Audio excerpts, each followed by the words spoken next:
So I just realized I am negligent in my YouTube duties. Look at that stang. Ain't she beautiful? Look at that. Look at that blue, man. It's sick or what? Anyway. So here comes the video coming at you.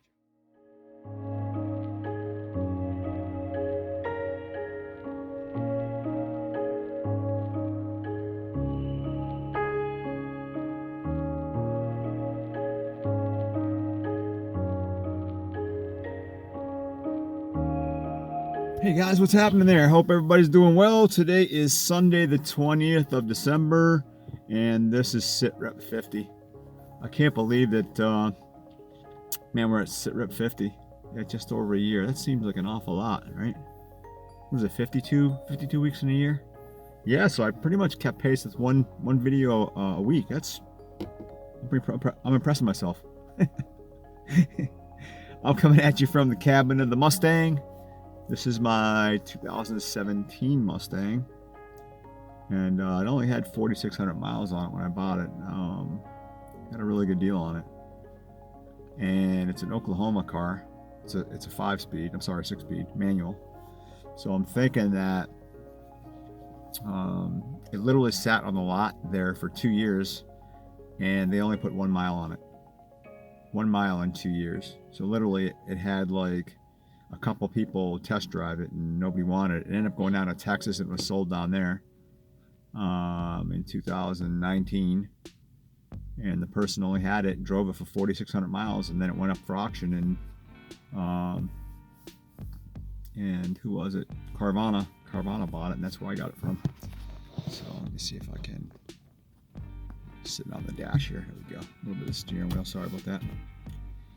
Let's see what's going on lately. So right now, this is the kind of the dormant season here in Central Florida for like the rain and the heat. It's been cooler and it's been dry, so the lawn doesn't grow. So this is kind of our we get a little respite from cutting grass, because once it starts growing again, it grows like crazy, and you can't miss a week down here, because you'll stand out like a sore thumb. I mean, because everybody else, there's an HOA in the neighborhood where I live. There's only 35 houses, but yeah, you have to keep your yard up. And I'm getting ready to probably get called up because my yard is pretty much weeds right now, and you're supposed to have a certain strain of grass.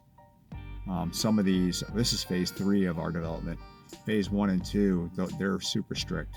Thank God I didn't buy over there. I mean, you have to seriously maintain your lawn here. We don't really get too crazy with it here. Yeah.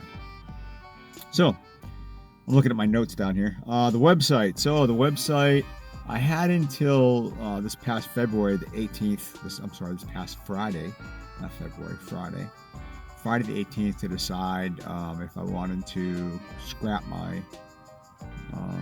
GoDaddy website completely and go another route. And after looking at all the options, I decided I might pay for this. I don't know, but I decided to hang on to my GoDaddy website and try out their merchant services, which means that I went from my $15 a month plan. I went up 2 plans to the $25 a month plan. It's called the e-commerce plan. And that is the plan that enables you to actually have a store on the website that they host, on my website, blackstripedrone.com, and build that site. And that means that I use PayPal. That's one of the 3 financial gateways, if you recall from SITREP 49. That's one of the 3 gateways that they use: Square, Stripe, and PayPal. So I decided to give PayPal a shot. This is only for purchases on my website. So if you go right now, if you go to my website and look at prices, you'll see that there's prices for all the services most of the services that I provide. I tried to, I still gotta tweak that a little bit. I don't like the way it kind of looks right now, so I'm gonna mess with that a little bit. But kind of nuts and bolts of it are there. So I have to solidify that, and then I have to build the PayPal payment gateway. So it shows there's a button for each item, so you can click on that, and it'll bring you to the cart, or it'll send those items that you select to the cart, and then you go to the cart and you pay. So there's that part of it that's done. The other part of the scenario is, how do I pay for stuff at the point of sale? So when I'm in the field and somebody says, hey, I purchased, package X, but I want to add Y to it. I want to add, an extra 2 minutes of airtime with the drone. How do I add that? So that's called a point of sale device. And essentially, I'm gonna use Clover, because Clover is hooked directly to my bank. I went to so I'll take care of the point of sale stuff, but I have to. The thing that kind of sucks is I don't think I can import my store from one platform to the other. So I can't build the store inside of PayPal and then just import that into my point of sale device. I'll actually have a device from Clover that you can stick the chip card in the end, or you can swipe the card, or you can actually manually punch in a sale. Ultimately, believe it or not, there's a difference in price. So if you have to type in this customer, this email address, and here's how much the cost is for the service, and here's their card number, all that manually, and then swipe it, that's a higher interest rate, higher charge rate when they swipe the card, as opposed to having the store built up in there, and then you just pulling up the store and saying this item right here is what they want to buy and swiping. Believe it or not, it's a difference like 1% in interest. So the bottom line is I might have to build the store in both my PayPal merchant services portion of the financial gateway for my on-site sales, on the website sales, and then manually build again the store in the point of sale system and app that is Clover. So hoping to avoid that. Luckily, I'm not like a merchant store that sells a lot of goods, with t-shirts with a bunch of sizes and colors and styles and all that. I'm pretty limited. I only have probably, I don't know, maybe 15 to 20 items, or variations of items. So that'll simplify it a little bit. Thank God. So that's pretty much it on what's going on with the whole GoDaddy /PayPal /Clover /payment gateways and all that. I think I got it figured out. So I hope so, because if it doesn't work, I'm stuck with GoDaddy for a year now anyway. So that kind of sucks. If I have to go another route, I'm out that $15 a month, whatever it is, $180 for the year. It's not the end of the world, but I just hate to waste money like that. Off the beaten path here, something my wife mentioned this a couple days ago. I just did a little research on it. I don't know if you guys are tracking the Christmas star. So this is what they call the Great Conjunction, and it officially occurs tomorrow, the 21st of December, and it is when Jupiter and Saturn align. They're not perfectly aligned, but to the naked eye, they look like they are. So it looks like a super, super bright, like that super bright star in the desert. Sound familiar around Christmas time?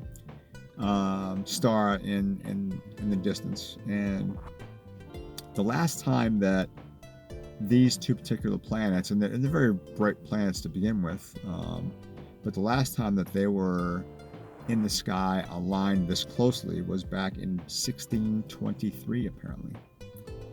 And to see it, you want to look to the southwest as soon as the sun settles. It'll only be visible for a short period of time.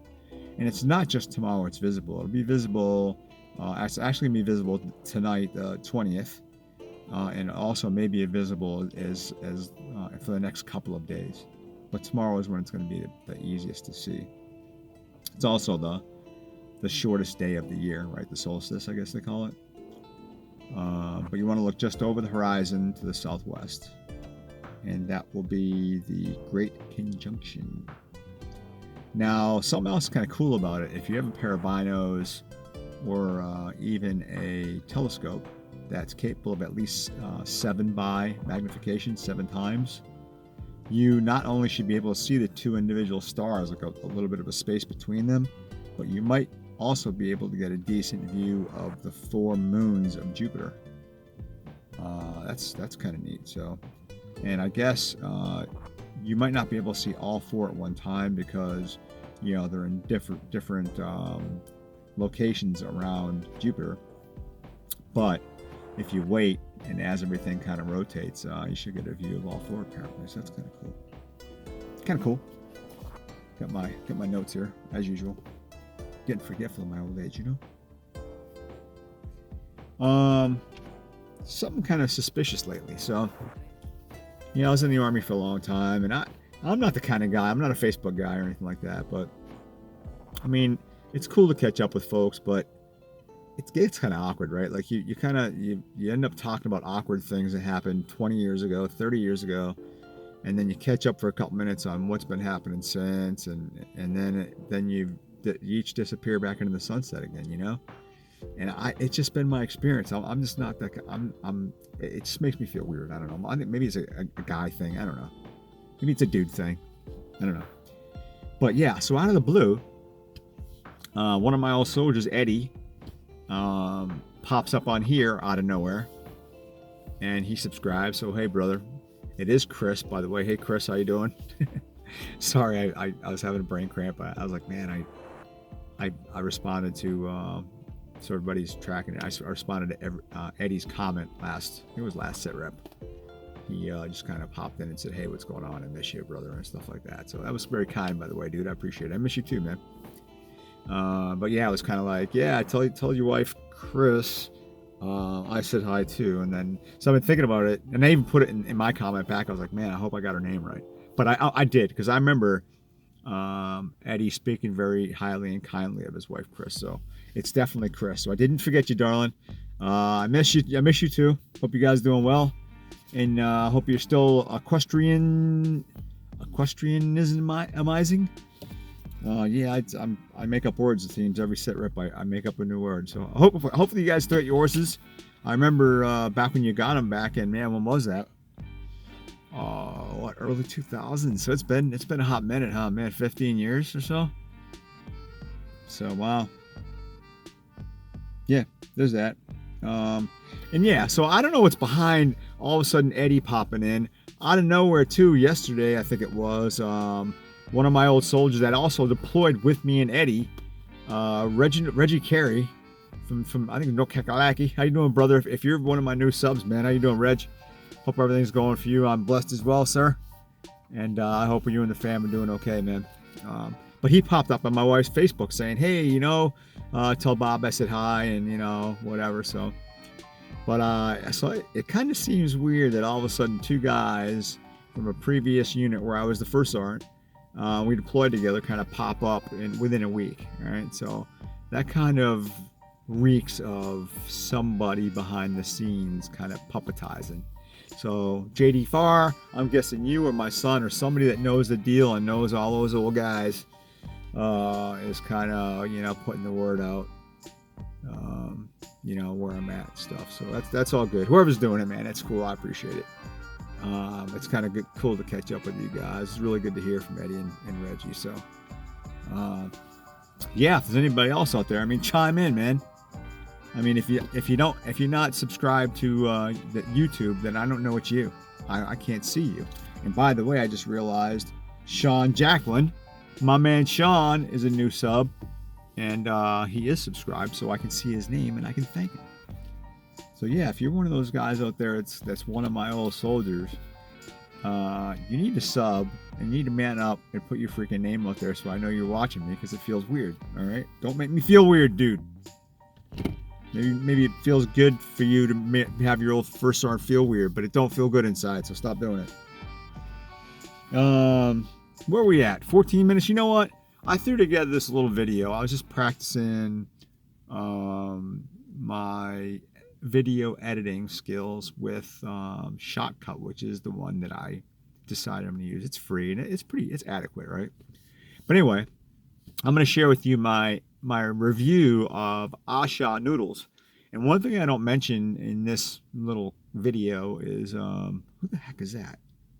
It's weird when you live on a dead-end street and you get to, like, all the cars that don't belong here, and you get to watch them go by, and then you watch them speed out of here because they realize they're on a dead-end street. Anyway, I digress. What was I saying? Oh yeah, so these noodles. One thing I don't say in the quick video I'm going to show you here. It's a couple 3-4 minutes long. There they go. These noodles are actually pretty good. You can use them as a side dish. I would recommend give them a shot if you have access to them. It's something different than freaking mac and cheese and mashed potatoes and boiled potatoes and rice all the time. Kind of gets old. So, and the cool thing is you can kind of doctor these noodles up to kind of taste like whatever you want. So anyway, here it comes, Asha noodles at you right now. You think about ramen noodles forever? Well, that's a pretty tall claim, I must say. One thing I noticed difference about this is, look, we're different. I'm starting to talk the way these guys type on this thing. First you cook, and then instead of just pouring in your packet, you actually strain these guys. So that right there, that's pretty different, right? And then you add your flavor packet thing, and then mix it in a bowl and eat it. So, I'm sorry, mix it in a bowl and enjoy. So, I'm gonna try this out and see what's up with it. Here we go. Asha noodle from, yeah, by the way, this is from, let me see here. It's manufactured by Asha Foods on Hong Kong Road in Yongkang District, Tainan City, Taiwan. And look what it says after that. Taiwan, which is Republic of China. Yeah, so I'm guessing the government made them put that on the packaging now. Anyway, we'll give it a shot. I'll give you my honest, subjective opinion of Asha Tainan noodle.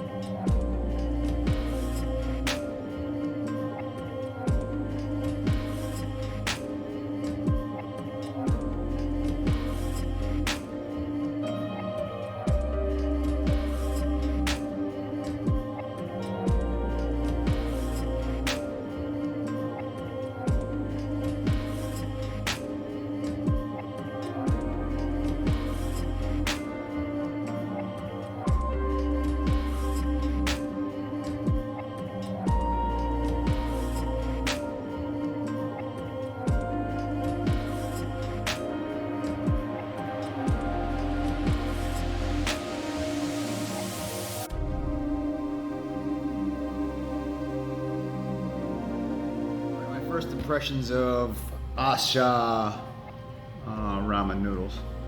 First of all, they were all clumped together. I had to take a knife and cut them a couple times each direction just to get it so it was manageable. Okay. Two, when I put that sauce in, you see it's almost like soy sauce. It doesn't, it's not very thick at all, but it looks like it covered the whole thing. And third, it looks like the noodles are overdone. You can see how like they're kind of clumped together, right? So, and yeah, I cooked them right to 2 minutes exactly. So, I don't know what's up with that, but let's give it a taste test, see what's up.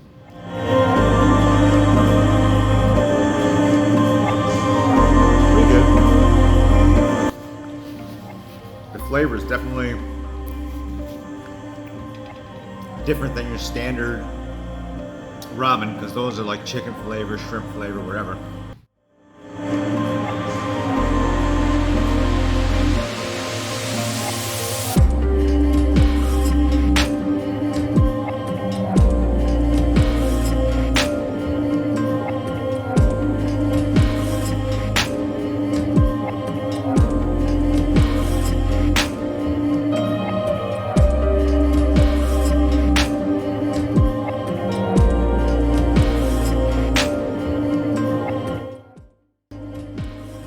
I'd say, yeah, give it a shot. I don't know if it's worth buying a whole box. We Costco'd this, so of course you're gonna get 48 packages of it. But I would say, yeah, give it a shot. Asha ramen, yeah. Up next, the guac. All right, and I'm back. Hope you enjoyed the Asha noodle. That's about it for this one, guys. It's always good being here talking to you guys. I would be remiss if I didn't bring up the fact that I will not be back to talk to you guys between now and Christmas. So I wish you all a very, very Merry Christmas. And I might do one of these between Christmas and New Year. My folks are coming down. My peeps, my son, his wife, and the grandkids are coming down right after Christmas and through New Year. So it'll be cool to hang out with those guys. I'm looking forward to that. But yeah, I wish all you guys a very, very Merry Christmas out there. May the season and the spirit touch your heart and come through to you in the true spirit of the season, and push aside all the crap that is the commercialism and the feel or the need to get gifts, and just be a gift yourself, man. How about that? Just be a gift to yourself and gift to those around you. Yeah, let's get there somehow. And the queen just get home, so I gotta go. I'll see you guys later. Merry Christmas. What happened, baby girl? Did Daddy wake you up? I'm sorry, babies. I'm sorry, babies. Yeah, she's such a pretty girl. Look at this little thing. How can you not love cats? Look at this little critter. Oh, she's so pretty. She's so pretty. She is a little beast when she's awake. She's most beautiful when she's asleep like that. Oh, God.